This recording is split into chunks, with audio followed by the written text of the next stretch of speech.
हाय बच्चा पार्टी, कैसे हो? आज की हमारी न्यू स्टोरी है, सुनोगे ना? हमारी स्टोरी स्टार्ट करते हैं। मैं पढ़ती भी हूँ और समझाती भी हूँ। आज की हमारी स्टोरी है भला आदमी। क्या है स्टोरी का नाम? भला आदमी।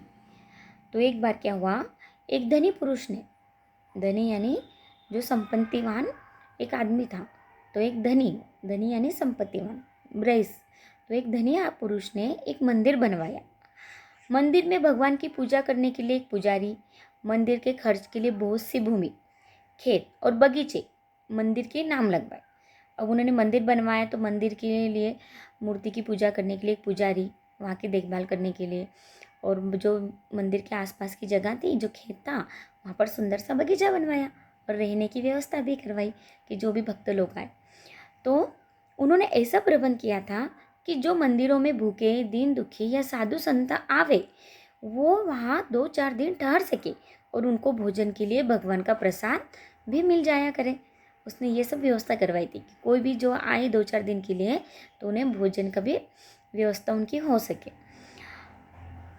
अब उन्हें एक ऐसे मनुष्य की आवश्यकता हुई जो मंदिर की संपत्ति का प्रबंध करे और मंदिर के सब कामों को ठीक ठाक चलता रहे।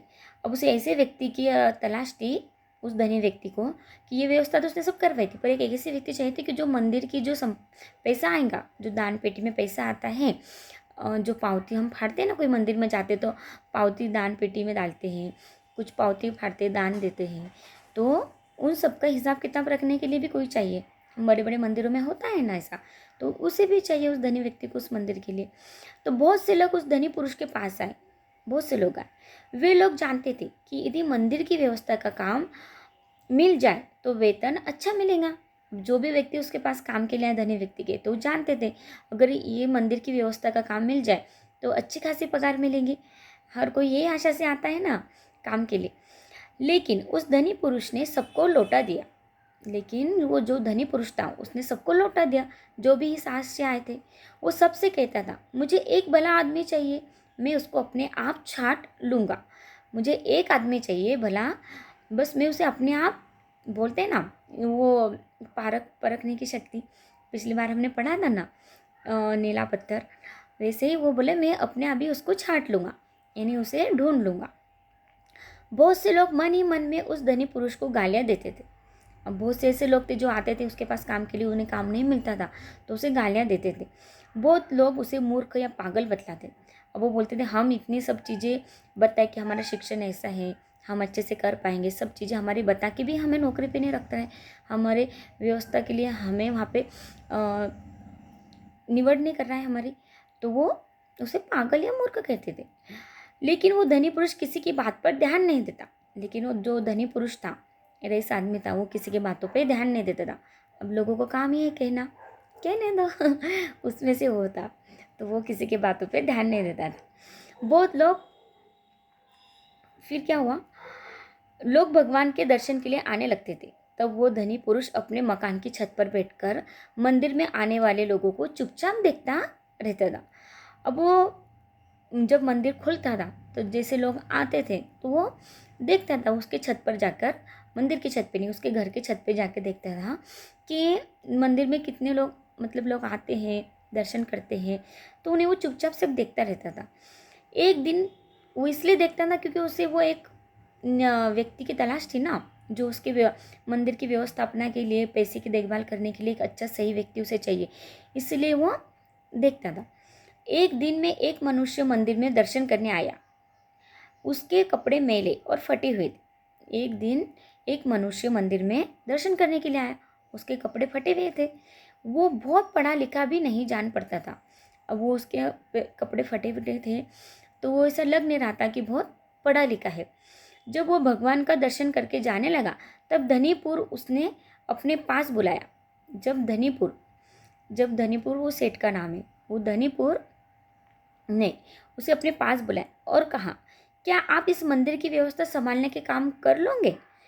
तो वो व्यक्ति तो आश्चर्यचकित ही हो गया ना।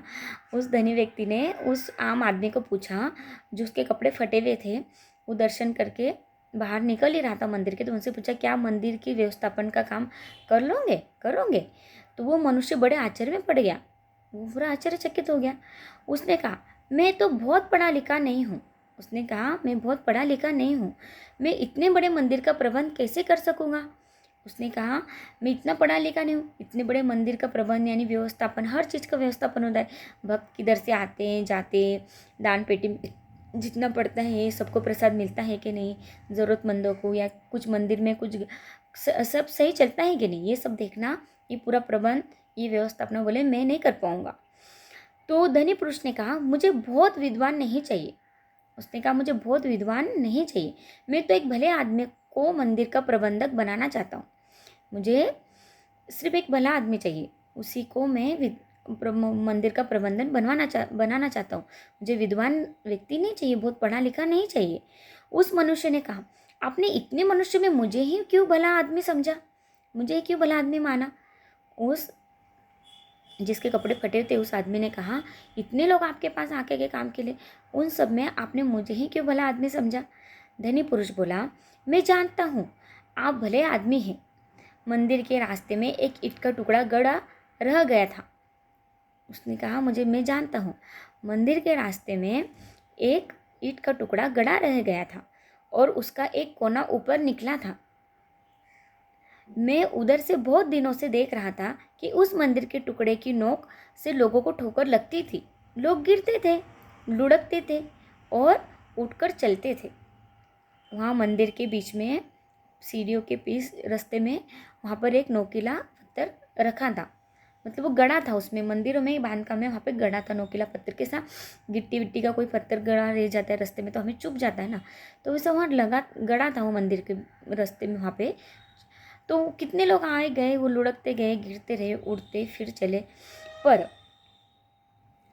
लोग गिरते थे, लुढ़कते थे और उठकर चलते थे। आपको उस टुकड़े से ठोकर नहीं लगी। उस धनी व्यक्ति ने कहा, आपको उस टुकड़े से ठोकर नहीं लगी, किंतु आपने उस देखकर ही उखाड़ देने का यत्न किया। आपको तो उससे ठोकर भी नहीं लगी, फिर भी आपने उस पत्थर को देखते ही उखाड़ लेने का प्रयत्न किया। यत्न किया यानी और प्रयत्न किया, यत्न यानी प्रयत्न किया।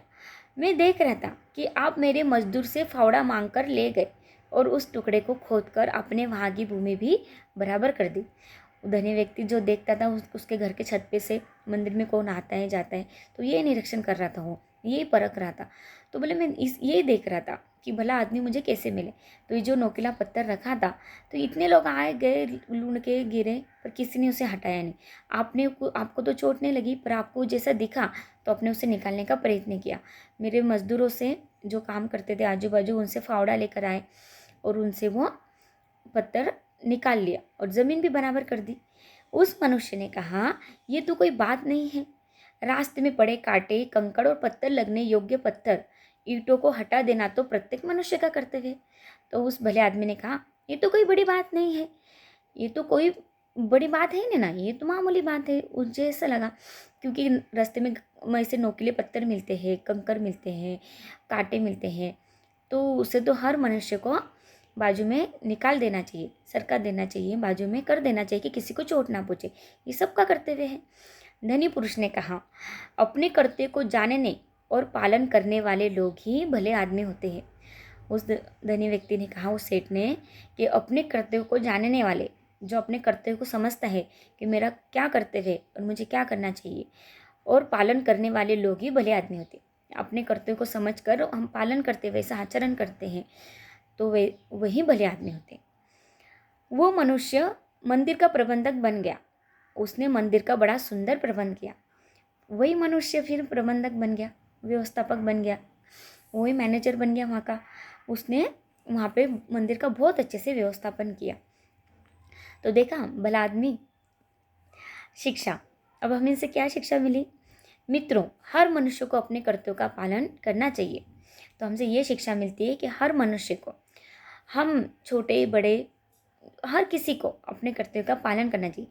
छोटे हैं तो अपने मम्मी पापा की बात सुननी चाहिए, वो क्या हमारे लिए सही कहते हैं, जो भी कहते हैं उनकी बात सुनो, और उनकी बात हमें समझ में ना आए तो समझ के लो, और हमारे कर्तव्य का पालन करो, क्योंकि वो हमारे से बड़े हैं। दादा दादी, नाना नानी, जो भी हमसे कुछ कहते हैं, मांगते हैं, कुछ करवाते हैं, कुछ हमसे मदद मांगते तो हम उनकी मदद करना हमारा कर्तव्य है। तो जैसे जैसे हर उम्र में हर इंसान का एक कर्तव्य होता है, जो भी कर्तव्य उससे अच्छे से हमें पालन करना चाहिए। यही हमारा और एक नागरिकत्व है होता है ना। जैसे भले आदमी ने बताया, वो तो उसी को मंदिर के लोग तो उसे उसके कोई नहीं लगते थे आने जाने वाले भक्त, फिर भी उसने वो पत्थर हटवाया वहाँ से नोकीला। तो ऐसे हम भी भले ही रास्ते से चलते रहे पर कुछ रास्ते पे कचरा फेंकते हैं या रास्ते में कांटा दिखता है तो हम सोचते हैं हमारा थोड़ी ना घर है, हमारे घर का कचरा भी हम बाहर फेंक देते, ये थोड़ी ना हमारी जगह है, हमारे मालकी की नहीं है, हमारे हक की नहीं है। पर ऐसा नहीं, अगर आप पब्लिक प्लेस में भी जाते हैं, कहीं भी जाते हैं, तो वहाँ स्वच्छता रखना और इसे ही भलाई कहते हैं। हमें क्या करना चाहिए फिर वो करते हुए आपको उस वक्त सोचना चाहिए आपका क्या कर्तव्य बन पड़ता है हर परिस्थिति के अनुसार। ठीक है, स्टोरी समझ में आई? अच्छे लगे? Okay, bye, see you. Story अच्छी लगे तो लाइक शेयर सब्सक्राइब ज़रूर करना। बाय।